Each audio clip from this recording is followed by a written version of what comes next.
everyone, I'm Miss Mary Beth. I'm the Youth Services Librarian at Ingalls Memorial Library in Ringe, and I'm here today for Armchair Adventures. And that's our series where every day I read a little bit of a book to you, and eventually we finish a whole book together. And right now the book we're reading together is The Princess and the Goblin by George MacDonald. And this book was published a very long time ago in 1870. And it's about a princess who is named Irene. She's 8. She's very nice. And she doesn't really know it, but there are goblins who live below the ground.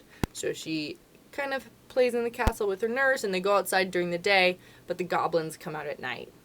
And they don't really like the princess, not personally, but because her great-great-great-great-grandfather banished the goblins down below the ground. So they don't really like that. So they kind of have a thing against the royal family. So the princess is not allowed to be out after dark. She doesn't know anything about the goblins until very recently. She and her nurse get a little lost on a trip out after dark, and then they see a goblin for the first time.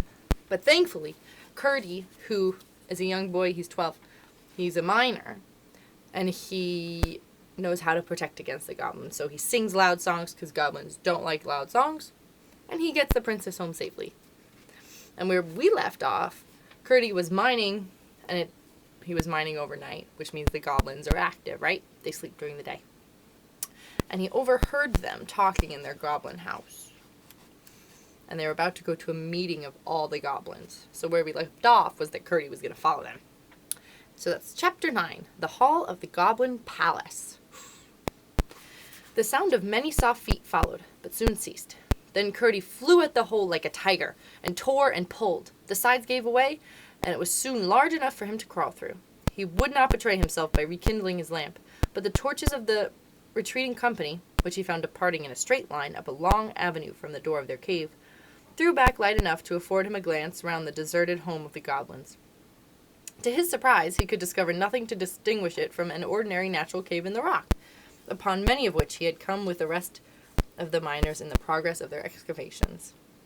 The goblins had talked of coming back for the rest of their household gear, but he saw nothing that would have made him suspect a family had taken shelter there for a single night. The floor was rough and stony, the walls were full of projecting corners, the roof in one place was 20 feet high, in another it endangered his forehead. While on one side there was a stream, no thicker than a needle, it is true, but still sufficient to spread a wide dampness over the wall, it flowed down under the face of the rock. But the troop in front of him was toiling under heavy burdens. He could distinguish Helfer now and then, in the flickering light and shade, with his heavy chest on his bending shoulders, while the second brother was almost buried in what looked like a great feather bed. Where did they get the feathers? Curdy wondered. But in a moment the troop disappeared at a turn of the way, and it was now both safe and necessary for Curdy to follow them, lest they should round the next turning before he saw them again, for so he might lose them altogether. He darted after them like a greyhound. When he reached the corner and looked cautiously round, he saw them again at some distance down another long passage. None of the galleries he saw that night bore signs of the work of man, or of goblin either. Stalactites, far older than the mines, hung from their roofs, and their floors were rough with boulders and large round stones, showing that their water must have once run. Curdy waited again at this quarter till they had disappeared round the next, and so followed them a long way through, one passage after another. The passages grew more and more lofty, and were more and more covered in the roof with shining stalactites. It was a strange enough procession which he followed, but the strangest part of it was the household animals which crowded amongst the feet of the goblins. It was true they had no wild animals down there. At least they did not know of any, but they had a wonderful number of tame ones. I must, however, reserve any contributions toward the natural history of these for a later position in the story. At length, turning a corner too abruptly, he had almost rushed into the middle of the goblin family, for there they had already set down their burdens on the floor of a cave considerably larger than that which they had left. They were as yet too breathless to speak, as he would have had warning of their arrest. Curdy stirred back, however, before anyone saw him, and retreating a good way, he stood watching till the father should come out and go to the palace. Before very long, both he and his son Helfer appeared, and kept on in the same direction as before, while Curdy followed them again with renewed precaution. For a long time he heard no sound, except something like the rush of a river inside the rock. But at length what seemed like what seemed the far-off noise of a great shouting reached his ears, which, however, presently ceased. After advancing a good way farther, he thought he heard a single voice. It sounded clearer and clearer as he went on, until at last he could almost distinguish the words. In a moment or two, keeping after the goblins round another corner, he once more stared back, this time in amazement. Curdie was at the entrance of a magnificent cavern, of an oval shape, once probably a huge natural reservoir of water, now the great palace hall of the goblins. It rose to a tremendous height, but the roof was composed of such shining materials, and the multitude of torches carried by the goblins who crowded the floor lighted up the palace so brilliantly that Curdie could see to the top quite well. But he had no idea how immense the place was until his eyes got accustomed to it, which was not for a good many minutes. The rough projections on the walls, and the shadows thrown upwards from them by the torches, made the sides of the chamber look as if they were crowded with statues upon brackets and pedestals, reaching in irregular tiers from floor to roof. The walls themselves were, in many parts, of gloriously shining substances, some of them gorgeously colored besides, which powerfully contrasted with the shadows.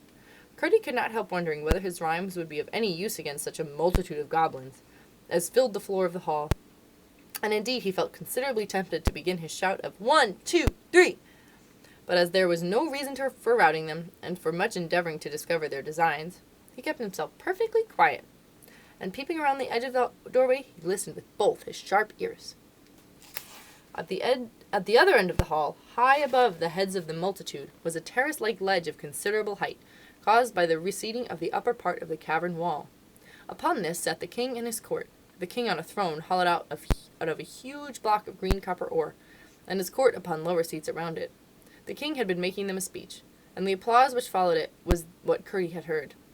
One of the court was now addressing the multitude. What he heard him say was to the following effect.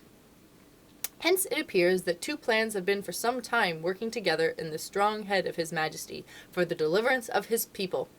Regardless of the fact that we were the first possessors of the region that they now inhabit, regardless equally of the fact that we abandoned that region from the loftiest motives, regardless also of the self-evident fact that we excel them so far in mental ability as they excel us in stature, they look upon us as a degraded race and make a mockery of all our finer feelings. But the time has almost arrived when, thanks to His Majesty's inventive genius, it will be in our power to take a thorough revenge upon the people once and for all, in respect of their unfriendly behavior. "May it please your Majesty," cried a voice close by the door, which Curdie recognized as that of the goblin he had followed. "Who is he that interrupts the Chancellor?" cried another one from the throne. "Glump," answered several voices. "He is our trusty subject," said the king himself, in a slow and stately voice. "Let him come forward and speak." A lane was parted through the crowd, and Glump, having ascended the platform, and bowed to the king, spoke as follows. "Sire, I would have held my peace had I not known that I only knew how near was the moment to which the Chancellor had just referred. In all probability, before another day is passed, the enemy will have broken through into my house, the partition between being even now not more than a foot in thickness." "Not quite so much," thought Curdie to himself. Curdie knows better. He already broke through, didn't he? "This very evening I have had to remove my household effects. Therefore, the sooner we are ready to carry out the plan, for the execution of which His Majesty has been making such magnificent preparations, the better. I may just add that within the last few days I have perceived a very small outbreak in my dining room, which, combined with observations upon the course of the river escaping where the evil men enter, has convinced me that close to the spot must lie a deep gulf in its channel. This discovery will, I trust, add considerably to the otherwise immense forces at His Majesty's disposal." Glump ceased talking, and the king graciously acknowledged his speech with a bend of his head. Whereupon Glump, after a bow to His Majesty, slid down amongst the rest of the undistinguished multitude.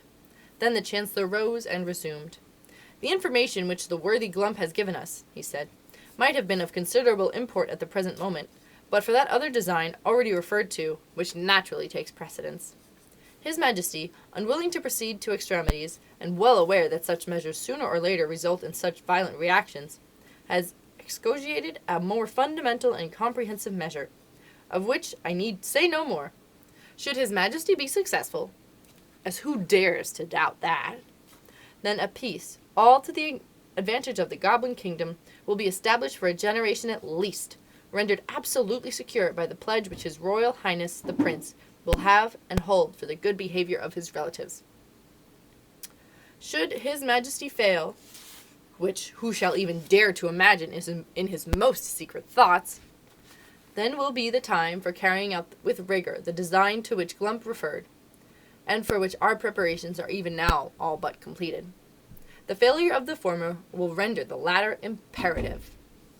Curdie, perceiving that the assembly was drawing to a close, and that there was little chance of either plan of being more fully discovered, now thought it prudent to make his escape before the goblins began to disperse, and he slipped quietly away. So do we know his plan yet? Do we know the goblins' plan? They're planning on overthrowing the king, aren't they? There was not much danger of meeting any goblins, for all the men, at least, were left behind him in the palace. But there was considerable danger of his taking a wrong turning, for he now had no light, and had therefore to depend upon his memory and his hands. After he had left behind him the glow that issued from the door of Glump's new abode, he was utterly without a guide, so far as his eyes were concerned. Curdie was most anxious to get back through the hole before the goblins should return to fetch the remains of their furniture. It was not that he was in the least afraid of them, but, as it was of the utmost importance that he should thoroughly discover what the plans they were cherishing were, he must not occasion the slightest suspicion that they were watched by a miner. Curdie hurried on, feeling his way along the walls of rock. Had he not been very courageous, he must have been very anxious, for he could not but know that if he lost his way, it would be the most difficult thing in the world to find it again. Morning would bring no light into these regions, and towards him least of all, who was known as a special rhymester and persecutor, could goblins be expected to exercise courtesy. Well, might he wish that he had brought his lamp and tinderbox with him, of which he had not thought when he crept so eagerly after the goblins. He wished it all the more when, after a while, he found his way blocked up, and he could get no further.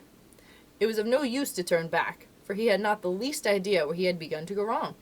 Mechanically, however, he kept feeling about the walls that hemmed him in.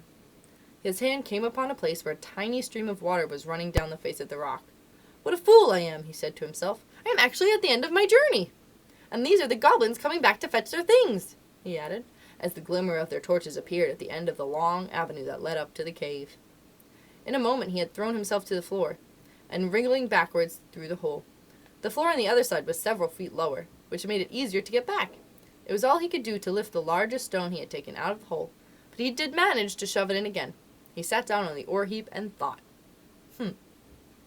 Curdie was pretty sure that the latter plan of the goblins was to inundate the mine by breaking outlets for the water accumulated in the natural reservoirs of the mountain, as well as running through portions of it, while the part hollowed out by the miners remained shut off from that inhabited by the goblins. They had no opportunity of injuring them thus, but now that a passage was broken through, and the goblins' part proved that higher in the mountain, it was clear to Curdie that the mine could be destroyed in an hour. Water was always the chief danger to which the miners were exposed. They met with a little choke damp sometimes, but never with the explosive fire damp so common in coal mines. Hence they were careful as soon as they saw any appearance of water. As the result of his reflections while the goblins were busy in their old home, it seemed to Curdie that it would be best to build up the whole of this gang, filling it in with stone and clay or lime, so that there should be not the smallest channel for the water to get into. There was not, however, any immediate danger, for the execution of the goblins' plan was contingent upon the failure of that unknown design which was to take precedence of it. And he was most anxious to keep the door of communication open, that he might, if possible, discover what the former plan was. At the same time, they could not resume their intermittent labors for the inundation without his finding it out, when by putting all hands to the work, in the one existing outlet might in a single night be rendered impenetrable to any weight of water, for by filling the gang entirely up, their embankment would soon be buttressed by the sides of the mountain itself. As soon as Curdie found that the goblins had again returned, he lighted his lamp and proceeded to fill the hole he had made with such stones as he could withdraw when pleased. He then thought it better, as he might have occasion to be up a good many nights after this, to go home and have some sleep. How pleasant the night air felt upon the outside of the mountain after what he had gone through in the inside of it! He hurried up the hill without meeting a single goblin on the way, and he called and tapped at the window till he woke his father, who soon rose and let him in. Curdie told his father the whole story, and just as he had expected, his father thought it best to work that load no farther, but at the same time to pretend occasionally to be at work there still, in order that the goblins might have no suspicions. Both father and son went to bed and slept soundly until the morning. And that's where we'll stop for today. So Curdie did some investigative work, didn't he?